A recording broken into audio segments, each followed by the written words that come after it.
A killing that sparked international outrage. Friends of 26-year-old Syrian activist Ghayath Mattar say he was a key organizer of peaceful protests, a symbol of what their revolution should be. Now they are in mourning, accusing the Syrian regime of brutally killing him.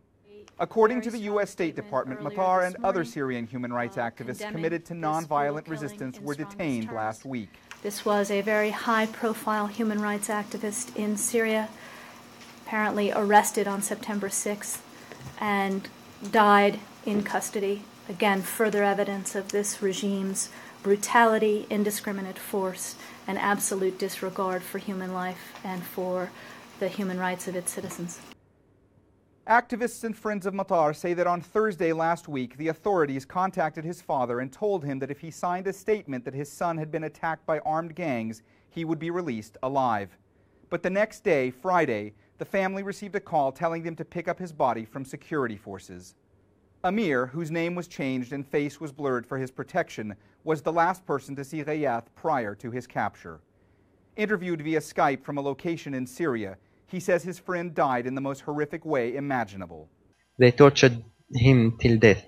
His neck was blue or almost purple and swollen. I don't know what kind of torture they used to do such thing.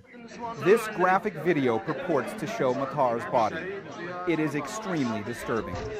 Activists claim the bruises are evidence he was tortured, with many specifically questioning the nature of stitches on his abdomen.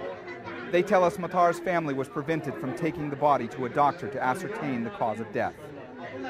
CNN has tried repeatedly but been unable to contact Syrian government officials about this case. The Syrian authorities have not said anything publicly about his death or detention. Inspired by the uprisings in Tunisia and Egypt, Mattar was, above all else, committed to nonviolence. As one of the main organizers for demonstrations in Daraya, a suburb of Damascus, he came up with ideas like having demonstrators carry a flower in one hand and a Syrian flag in the other. In other places, maybe people were throwing stones on the army or on the secret police, and they were swearing and cursing for the against those police and those soldiers.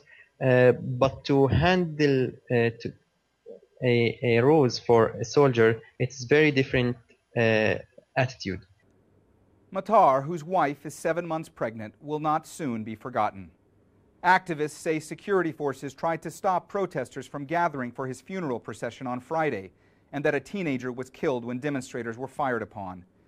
This video purports to show the boy's funeral the next day, with many in the crowd chanting, "With our souls, with our blood, we will sacrifice for you, Ghayath."